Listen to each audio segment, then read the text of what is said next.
Does that mean we have to do everything again? There's the intro.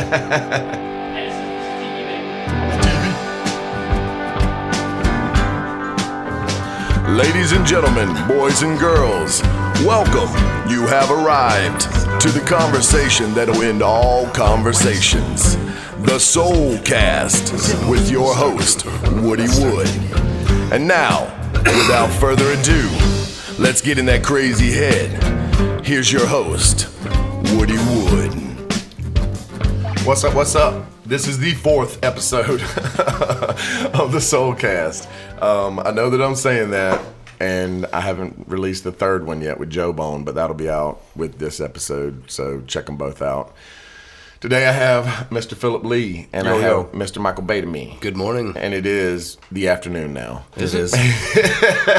No, we haven't crossed. It's not? Oh, damn. Listen at me. 11:53 in the a.m. 11:53 in the a.m. I'm full of crap, y'all. This is what time they have business meetings and such. Businessman. We had to Power lunch. restart power lunch. All right, so Badamie came from Florida, but he lived in North Augusta for a long time. I was born in Florida, and I was living in North Augusta by the time I was 1. 1 year old. Yes. And North Augusta is like a bedroom community. It's really quiet, and I'm sure that they thought you were a hellion. From the get-go. The first time I saw you, you were with, I think it was Tony Howard, down at the amphitheater on the Riverwalk. Tony Williams. And the Blues Express. That's right. And he had his dad with him. Yes, that shit was crazy. Amazing man, amazing guitar player. I remember because I walked down, there wasn't many people there. I walked down and I walked up to you and I was like, hey man, I like the way you played the guitar, man. It's badass. And you were like, thanks, dude. And you were like this little guy, man. Green right behind the ears, still, yes. It was awesome though, because I was like, man, that's so good. And then over the years, there's a lot of musicians that I've met, when they were young and they first got on the scene. And, so many of them do it just for, like, looking cool or whatever. Right. I want to be cool or whatever. And then I always look at them and like, yeah, he's not going to be in the scene that long. And they always fade away, you know. They go and get real jobs and sell insurance and shit. But have business meetings. But there's a few of them like you. And like Riley Williams, for instance, like whenever I knew him when he was 15, and Craig Waters, I saw him and I'm like, I don't know, but now they're all badasses, and you're one of those badasses that's just fucking kept with it, and I think it's in our blood, like we can't stop. Absolutely, doing it. Can't stop it. You've been playing a lot with Kenny George lately. Yes, that's the main group I'm playing with right now. We got a record coming out April the 8th, Tuesday. Oh, cool. Gun Shy. Where are y'all going to release it at? We're hopefully maybe going to do something at Metro Coffee House as far as like a show on that day maybe. And May the 9th, we're going to be at Sky City, kind of treating that as the official CD release party kind of thing. Awesome. But it's got 7 tracks on it, I believe, and all great original music from Kenny George, and we're all really excited about the record coming out. I like his voice. Oh, I'm a vocal snob. He's got a voice of an angel, for sure. I've been listening to Kenny since I was like 18, sneaking into bars in Aiken, South Carolina. Oh, really? Man. Yeah. He was. He used to do just stuff with himself, and I said, man, the originality that comes out of Kenny George has always been really phenomenal. So this CD, you should definitely check it out when it comes out. I'm excited about it. I've been meaning to try to catch you guys live, but it seems like whenever we've been playing out of town a good amount. Yeah. And then, with musicians, it's funny because you're like, you love music and you want to go see live music, but a lot of times you're fucking playing too. Yeah. It's like, that's what nature I would love to go see Kenny George tonight, but I got to fucking play. Oh, I got this gig. Yeah. And it's always like that, like, I'll be like, hey, what you doing tonight? And you'll be like, I'm playing at such and such. And I'll be like, oh, shit, well, I'm playing down at such and such. Mm-hmm. And I'll be like, well, I'll try to come down and see you for a minute. And I'll try to come down and see you for a minute. We never do. Yeah. But, I mean, I always try to play everything by ear. Whenever I was younger, I used to get, stressed out before a show. Really stressed. And I would be like, everything's gonna, Got to be mellow. Did you ever have much stage fright, or do you now? It's always something. It's what you're excited for. It's what you woke up in the morning for. To be able to go get on the stage and play in front of these people that are there to check the music out. So, there's always definitely energy that gets built up throughout the day. Yeah, yeah. Once you get on that stage and hit those first few notes in that first song, It it's all just is like, cool. hey, Yeah. man, this is what it's for. Yeah. This is what it's all about. A lot of times in the younger days, I heard a lot of people say that you play really loud. Yes, I am. But these I'm guilty days, of being loud. I think you're better with your dynamics. That's definitely something that I've battled with over the years. At first, looking over here to my left, this Fender Super Reverb Yeah, sitting I know. over here used to be mine, and Yeah. used to be cranked on 10 all the time, and Ear piercing. it'd just be like, there's no way. You just got to turn down if we're even going to get this going.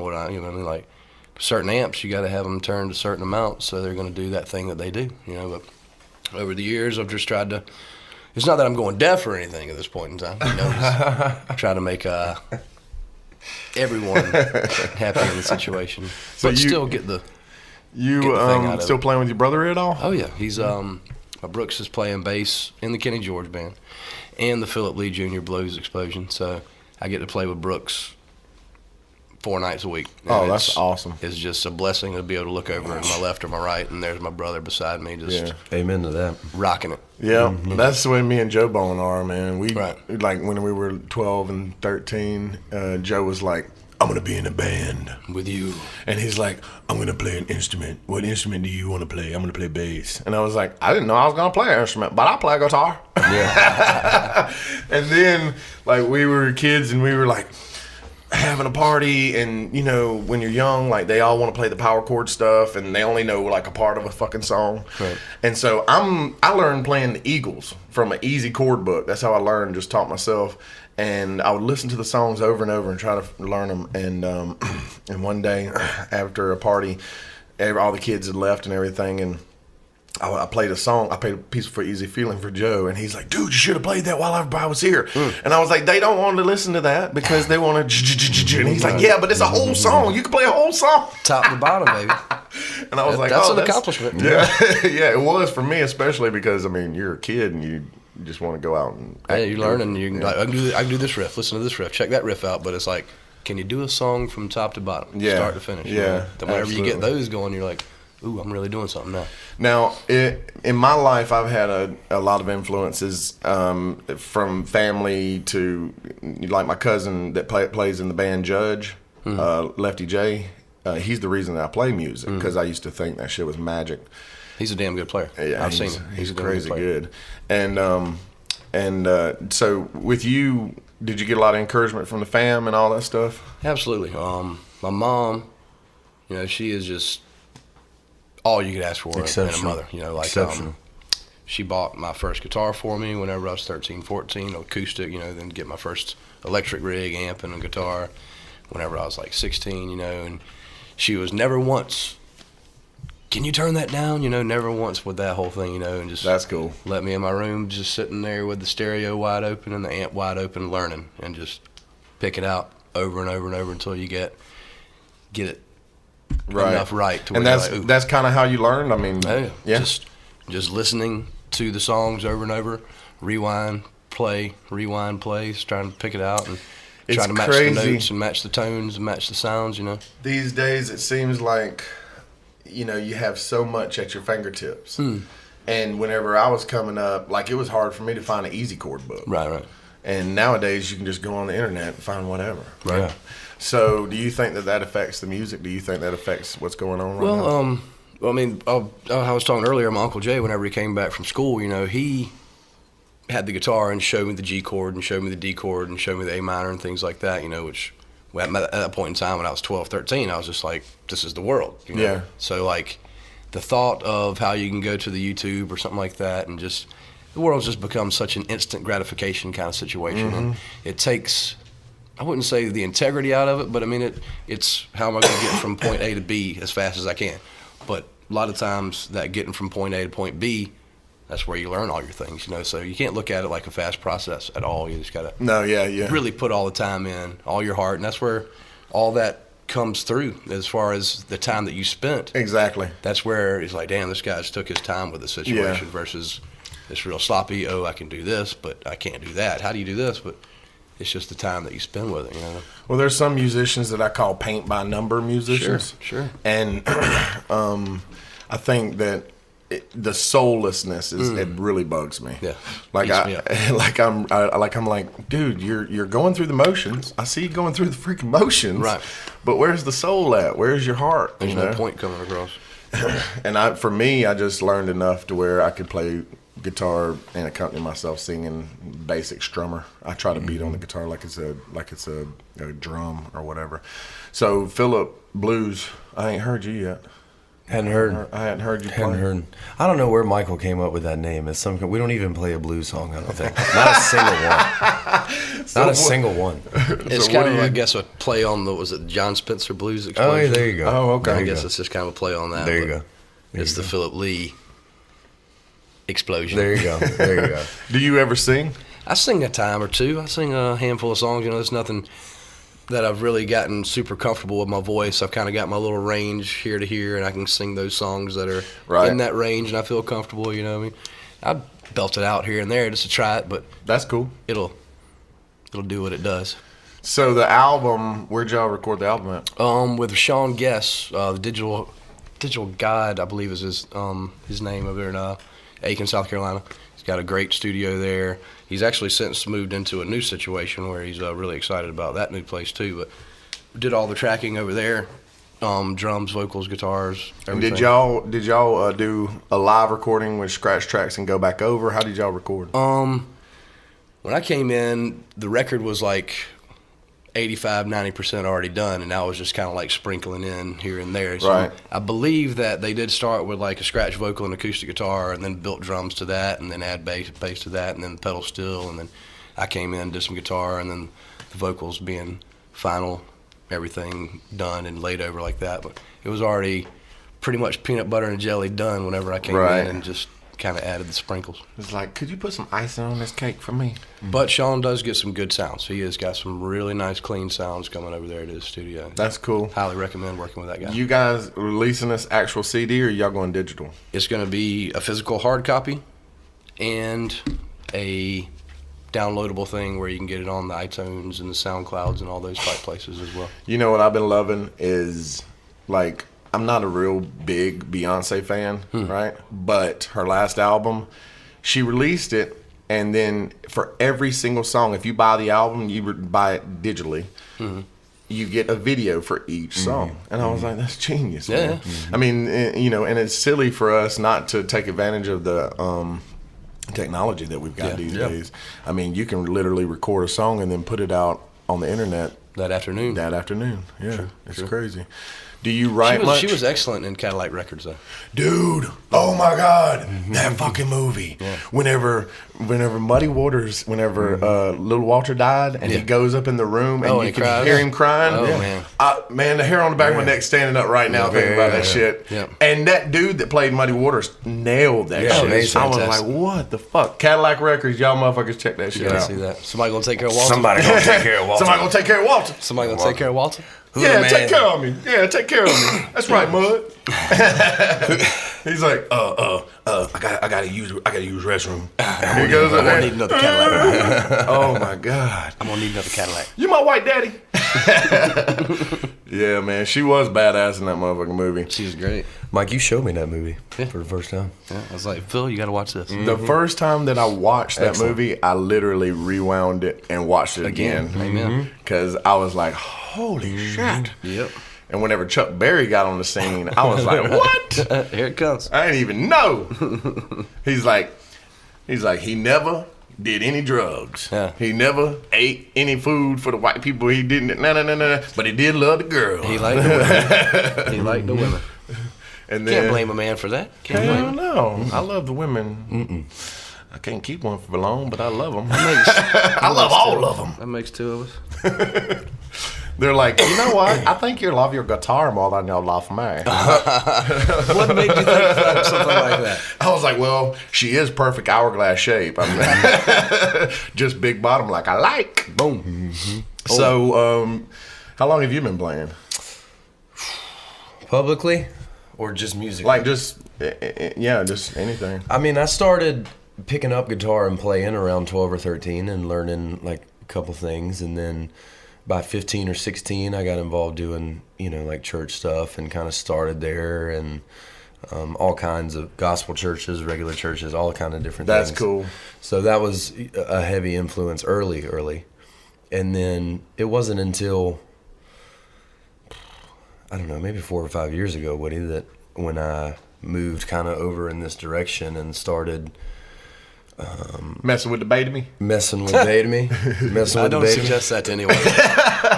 Don't mess with the Badamie. The first time I played in Augusta, Georgia was on a New Year's Eve, I believe. Oh, far out. At Metro.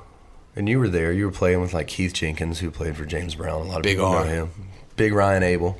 Yep. Brooks Andrews. Brooks Andrews was there. Michael Badamie was thrashing it up. And I think Jamie Jones was playing drums. Jamie Jones, yeah. Oh, Jamie. Yeah. Good God, Jamie. And I came downtown, and I was invited by Ryan and came out and said, I want you to sing a song when we take a break. And I said, okay, man, I'll do that. That sounds fun. And Ryan's got a good voice, too. Oh, he's got an excellent voice, yeah. So I went up there and played, I don't know, 1 or 2 songs, and Michael heard it, and he seemed to like it some, and we kind of hit it off and became friends and started playing a lot more, and now it's 3, 4, 5 times a week, and it's been going great. I love it.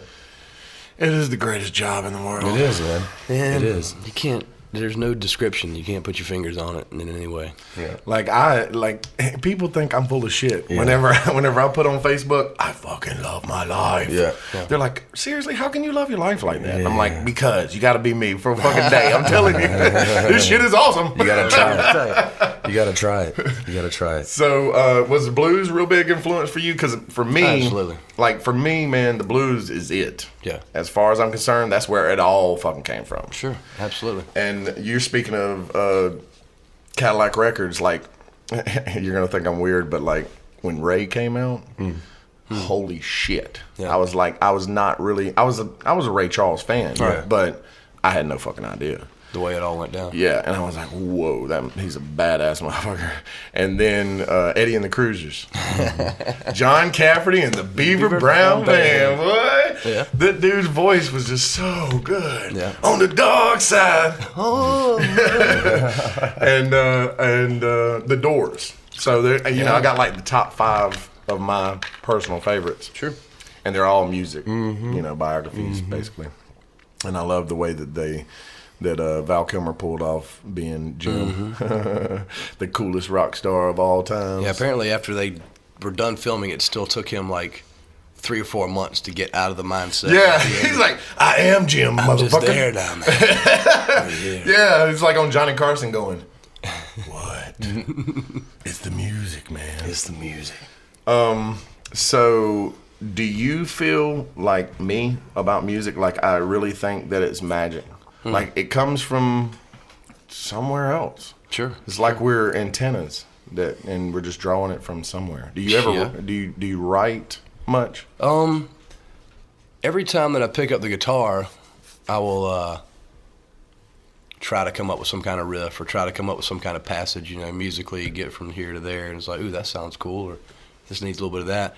So, I mean, every time musically, like the notes, I'm always creating something, Thing that's been a hinder, I guess, to me is writing lyrics, writing actual words that get from here to the piece of paper. It is a very tough thing, and I am very admirable of guys and girls that are able to make that connection to get what's going on here and here across to there. It's a very tough thing, Yeah.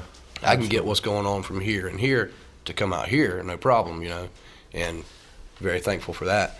But just the actual lyric writing has always kind of been a thing. But that's where you kind of find your partner, your writing partner, as far as like Jagger, Richards, right. Lennon, McCartney. 'Cause Yeah. always somebody can pull something out of you, that kind of thing. But it's all collaborations a lot of times, so it's just kind of find who you can work well with and things like that. It's one of the most it's one of the most naked kind of feelings when it's your.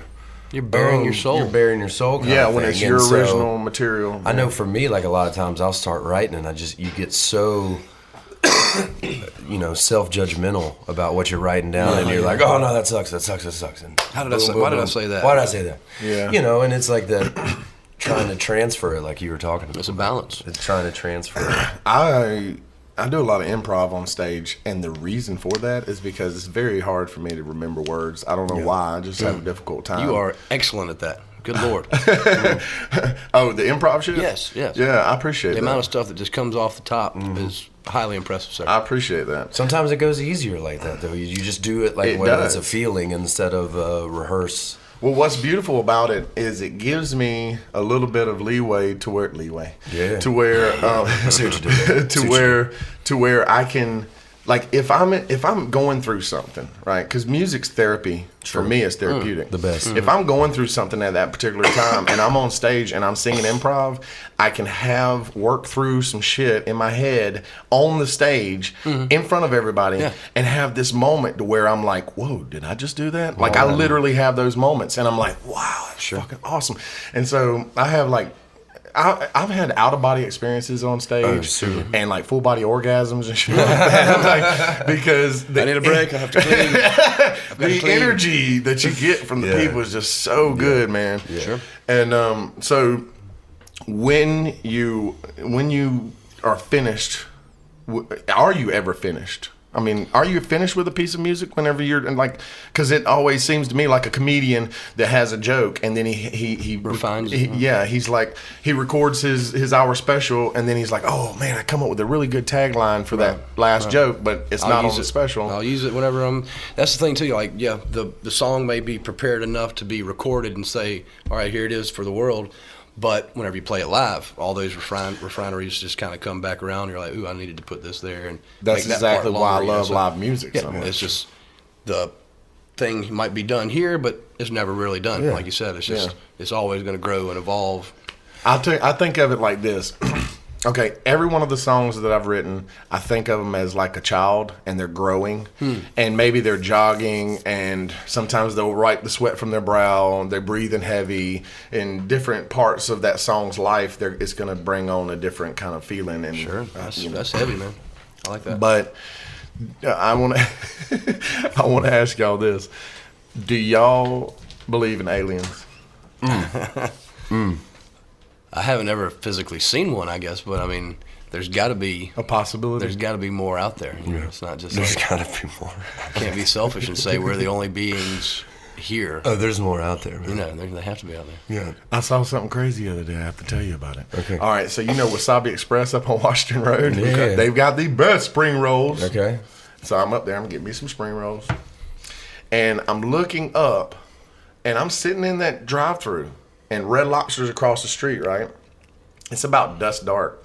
And I look up, and there's a triangle, like a Dorito, sitting there, Yeah. right? And then it falls backwards like this, and then it goes shoo, and takes off. And I was like this, and the girl in the window was like bringing me my food, and I was like, "Did you just see that shit? Did you see that?" Look at Oh, it. man. What'd you look at? Did you just look at it? So have you ever seen anything like weird like that? No, Like I have man. a song called Delirious because, well, I was tripping on acid, but I was in the back of a car and I saw one of the stars was moving all kinds of erratic and stuff, but all the other stars were staying still. So to this day, I'm not sure if it was just the drugs or if it was actually. Yeah. So I wrote a song about it. Have you ever seen anything like that? You see things unexplainable in the sky. You're like, ooh, what is that? Is my brain just doing things on me, or am Is I it actually tricking me? physically seeing it? But yeah, I mean, you see, especially out in the country, whenever you get away from all the lights and you can just see everything out there. You know, it's just Yeah. like, whoa. But nothing, an instance that's really stuck in my head. Like I've just seen an alien. Nothing really like. Now, have you ever? I mean, what's your favorite place that you've played? Like as far as cities go? We've been playing in Charleston, South Carolina a lot lately, and that's a really, really love cool, Charleston. hip town, man. I Yeah. like that place a lot. You know, just their whole downtown is just beautiful, and everybody comes out to see the music. Everybody's there to kind of have that vibe, you know, to appreciate what the band is doing, you know. We played at Home Team Barbecue over the weekend. Love that place. Tony Mack has just got his stuff going on. Excellent there. Everything that we've done in Charleston's been great. Spartanburg's been great. Savannah's always great. Columbia, love Savannah. we did Columbia around St. Patrick's Day, and that was just insane over there too. But going back to Savannah and Charleston this weekend, excited about that. Get to see our good buddy Jacob Belts down there in Savannah. He was texting me last night. Jacob's a good one. I like him too. Yep. It's been Greenville for me, man. Greenville? Yeah, if you're a musician, you need to try and get to Greenville somehow. downtown Greenville's area. always been a good place. Yeah, they spent about $487.5 billion on their downtown area, It's so pretty. and it paid off. So clean. Yeah, Really?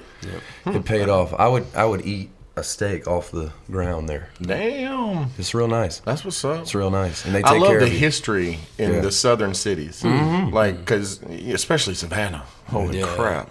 Like, just walking around downtown Savannah, it's like Yeah. you get this weird feeling. It's like just the history there. Hundreds and hundreds of years of people have been walking here before. Yeah. Here I am. Like this oak tree probably was here 200 years ago, Yeah. you know? And it's so pretty down Yes. there. Have you ever been over on the West Coast much? As far west as I've been is Austin, Texas. Austin's I have not awesome. gone any further than that. It was a blast. I went with my Uncle Jay, the one that got me started on guitar, and that was an intense. I was 21, I guess, and he was going there for a business trip, and he asked if I wanted to go, and I was like, absolutely. Yes. We're there for like 10 days, so like he would go to work during the day, and I'd be downtown Austin just like buzzing around, checking everything out, you know. Yeah. Then he'd get off work, and then we'd go to the bars and hang out and check out and stuff. Yeah. I met Jimmy Vaughn there. No kidding. That was very, very impressive. I met Jimmy Vaughn whenever he played at the Heaton Stadium with Bob Dylan. Oh yeah. And Junior. Junior Brown. Yeah, Junior Brown. He's a beast. Yeah, he's He's a crazy. real beast. You know what? I shouldn't say that. I heard a weird rumor. One of the man. guys on the bus was said something weird about Junior Brown, and I was like, "Are you serious?"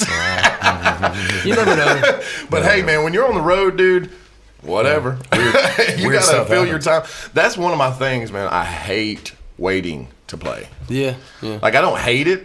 I mean, it's okay, but I get anxious. I'm like, all right, play, man. Is it We're ready? Is it play. time? Is our time yet? Is it time to go and do this? Sure. Sure. Because whenever I was a little kid, whenever I was younger and I started being able to go and see live shows, I would go in and I would be like, why aren't they playing yet? Like at 9 o'clock, I'd be like, oh, when are they going to play? Right. You know, so I was always like, whenever I get to be on stage, I'm going to play at 9 o'clock. I'm going to play a 3-hour set, and I'm not going to fucking take a break. And yeah, I learned that wasn't going to happen real quick. That's tough. That's a long tough for you right there. Yeah, I know. So you played with Black Eyed Susan there for a long time. Yeah. That was in that early 2000 time frame. You know, a friend of mine, Brad, he was in this other group at that point in time. Our dog Farley. We're gonna go all the way Right. back Oh to yeah, them. that's right, Pete. Yeah, with Yeah, Pete. Yeah, uh-huh. and Doggy.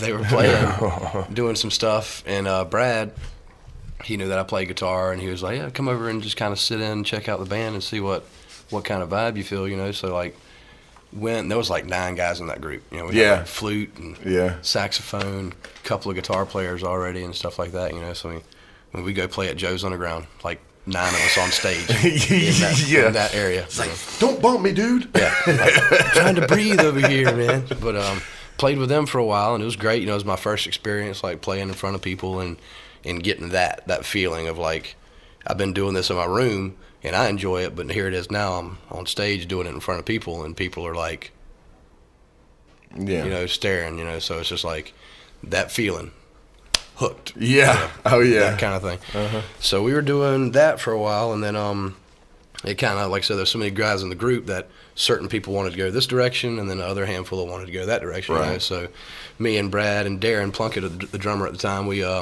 started Black Eyed Susan, which was really bluesy influence. You know, a lot of Hendrix, a lot of Stevie Ray, and things like that, and Pearl Jam, Mike McCready, huge Stevie Ray Vaughan fan.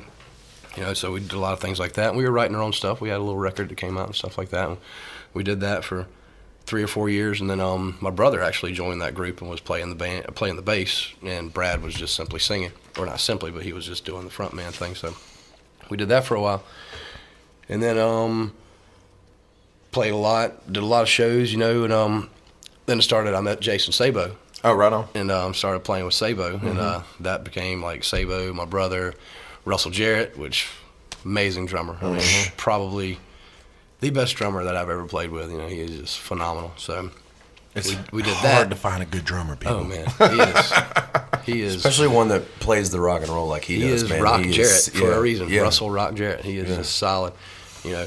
And So we did that for a while, played Sable and the Scorchers all around 3 state up and down area, and things like that.